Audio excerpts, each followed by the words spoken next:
Hey everyone, welcome back to my book review series. Today's book review, we're going to be looking at The 7 Habits of Highly Effective Teens. And you're wondering, why the hell, I'm not a freaking teenager. Why am I reading a book about teens?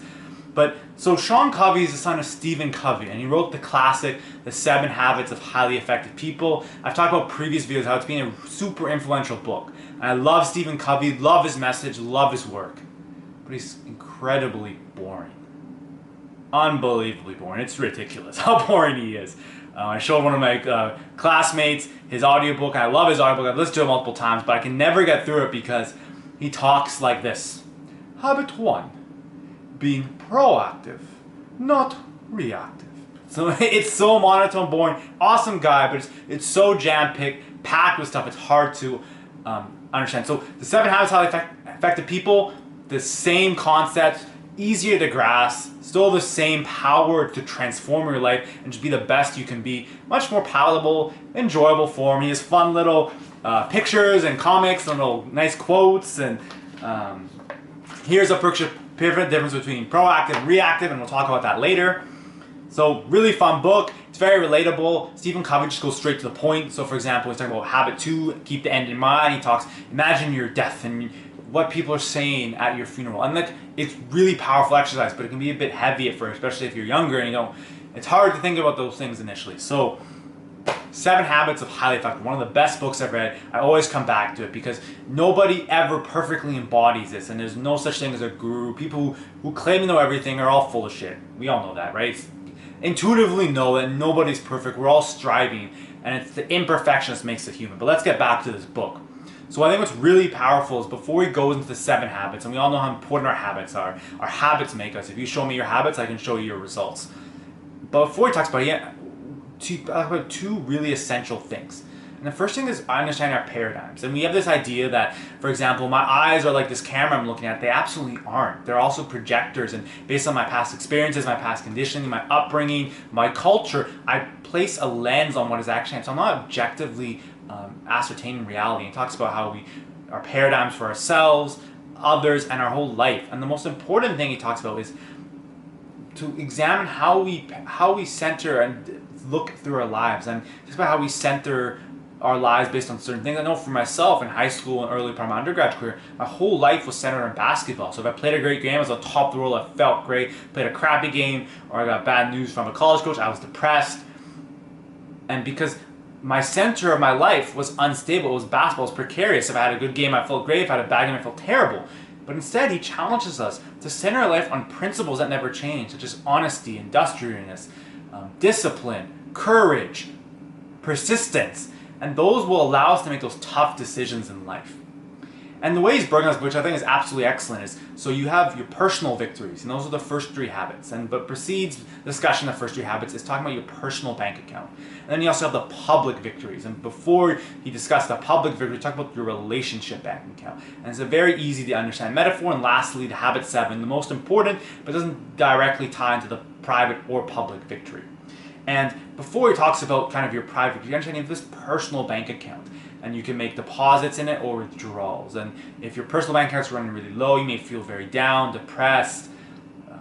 You may not follow through with things. You might be achieving your potential versus someone whose personal bank account's brimming with deposits, will be excelling, feeling great, waking up in the morning, energized to go out their day. So it's important we make these small daily deposits. And there's one passage in this book I just have to read to you because it's so powerful and transformative.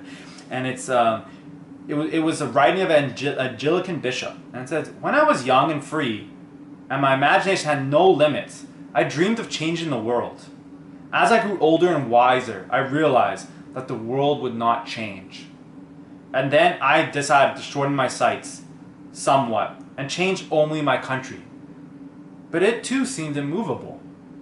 As I entered my twilight years, in one last desperate attempt, I sought to change only my family, those closest to me, but alas, they would have none of it.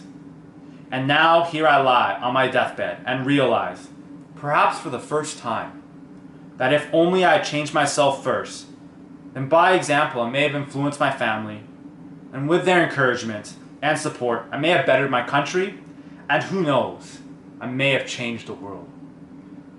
And it's really cool because Douglas Hill talks a lot about the work of Stephen Covey and Sean Covey when he talks about be activated. And I want to do a future video about this, but when we talk about we want movement from one inside to outside, that's how our lives should be. I think this is a perfect segue to being proactive, not reactive. So many of us, we're reacting to the days of our life. We're not taking responsibility for our actions. And you think about the word responsibility. We have the ability to choose our response to situations, right? And we have the choice, the responsibility to do that. And a simple analogy to give that I found so powerful is if you shake a can of soda, it fizzes all over the place. You shake a can of water, it stays steady, it's not going to fly around.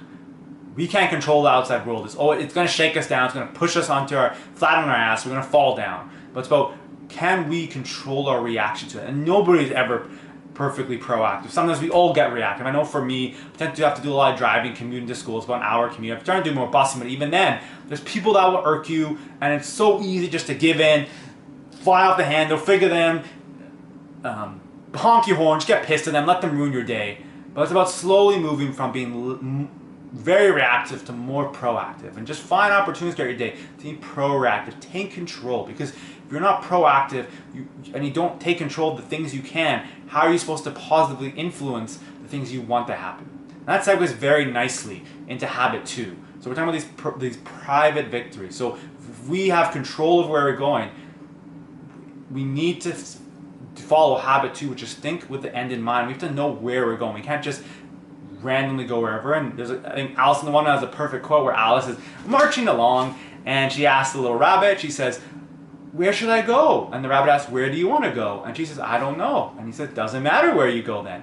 So if you don't have any goals, it's not an obsessive goal like I need to make $30,000, I need to get that house. It's more about tying into your mission. What are your deep principles, and what's your mission in life? And it's bigger principles than just money, cars, all that BS status symbol stuff. They're good, nice, you can play with the toys, but too much we attach ourselves with that. So it's about having a firm goal, so when we take responsibility, we have a direction we're moving towards.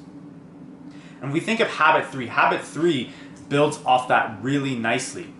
And habit 3 is about doing first things first. And this is the one I struggle with the most. My mind just went blank because this is the one I find difficult now, but when I do it, it's dramatically increase my productivity. So for example, today I had my progress test at UBC, and I woke up at 5:30 in the morning because I woke up at 5:30 day before for my CBL. I didn't have to wake up at 5:30, but I was like, no, I need to be consistent with my sleep-wake schedule. I got up. It's so tempting when I wake up to check my goddamn phone. I make sure, no, you goddamn phone, pin you in airplane mode. I get up, go to my computer, remember, okay, I have CBL, there's a lot of work to do.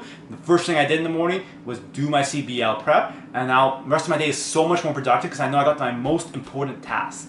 So if you could do one thing to jumpstart productivity, do the most important task. It's not checking your email, it's not checking your text messages, not checking Facebook, it's not checking Snapchat, it's not checking Twitter. It's doing the most important task based on your mission statements, right? And remember, you be proactive, not reactive. If I go and check my phone in the morning, I'm reacting to whatever outside stimulation. I'm not taking control over my response as I begin my day. So those are your private victories. Then we go on to the public victories, excuse me. And again, akin to the personal bank account, we have relationship bank accounts. But a really important concept with relationship bank accounts is that deposits tend to kind of disappear, but the withdrawals tend to stay around like big stones. So to really maintain great, loving, nurturing, fulfilling relationships, it's absolutely essential to constantly make deposits, constantly grow and nurture those relationships, just like you would with a beautiful garden. And the first habit is to think win-win. Too many of us think life is the success in life, whatever hell success means, is this pie, and we only have this a set amount of success to get the biggest pie and screw everybody else. But really, life's an all-you-can-eat buffet. And we gotta move from this paradigm of thinking competitive scarcity mindset to an abundance mindset. And you're thinking, what the hell is win-win? What is not win-win? It's easier to kind of help describe. And you see a lot of med school, a lot of type A personalities, and a lot of people thinking win-lose. And it works to a certain point, right? It's basically you get your way, you force the other person to defer. But the problem is you're making huge withdrawals on your relationship bank account. And kind of the flip side to the win-lose is the lose-win, where you're just a doormat. You let whatever people want, take over it, take advantage of you, belittle you, all that stuff. And then when you get two win-lose people, you tend to get lose-lose. and it's no good. But instead, we got to think win-win, in which how can we be mutual beneficial, because we can both be successful and it doesn't take away from what we're doing. And that goes very nicely to habit 5, which is seek to understand first, then be understood.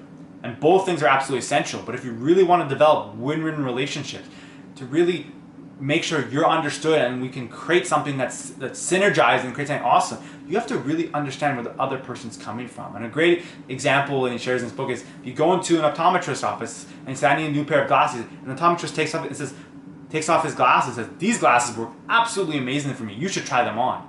Well, we know intuitively that's silly, because we need different pairs of glasses based on prescriptions. We may luckily have the same glasses that could work, but for 99% of the chance, it's not going to work. And again, that's us pushing our agenda on people. And I know I struggle with this myself and it hampers my relationships, but about understanding where they're coming from, and then you can be seek to understood. Because if you don't, it's absolutely essential to make sure you listen, right? You have 2 ears, 1 mouth, let's use them appropriately. But just because you understand someone, if you don't make sure you're understood as well, you're again back into that lose-win paradigm. We want win-win. And lastly, habit 6, which is so essential in this day and age where people are trying to be political, like all that BS. It's not trying to say the right thing. It's about realizing that differences are absolutely important. If you think about just our evolution of our species, it came across because we synergize 1 plus 1, a male and female, doesn't equal 2, it equals 3, 4, etc. We're able to create something that each individual part couldn't create by themselves. And it's about change this paradigm from seeing we're going to tolerate differences to really the differences allow us to create something better we could have never had otherwise. That's what's really cool. There's a lot of negatives about social media. But the cool thing is it's connecting people who are willing to think win-win, who are willing to seeking to understand, and are willing to synergize. So those are the public victories. And lastly, habit 7 is absolutely the most important. And it's habit of renewal of your body, your mind, your spirit, and your soul. And he doesn't share it in this book, but Stephen Covey shares it. And I think it's absolutely amazing parable to just think about. He talks about this golden goose. And this farmer bought this goose, and it laid a golden egg, and he was rich. And he was like, this is amazing, I have a golden goose. And he sold it, got lots of money. Next morning, he wakes up out of bed, another freaking golden egg. And like clockwork, every day, that goose lays a golden egg. And so he's a very rich man. But soon he gets very greedy, and he decides, all those golden eggs are in that goose. If I kill the goose, I'll get them all at once. I can't wait. So it kills the goose and realizes there's no golden eggs. And whatever amazing things we do in our life, it's us, it's our health and our ability as a human, whatever happens outside, as long as we still have our health, our ability to think clearly, we can do amazing things. But if we don't take care of that, we don't renew our body, mind, spirit, and soul, none of that matters. You could have the nicest car, the most beautiful wife, loving wife, you could have the nicest house. If you don't have your health, you can't enjoy any of those things.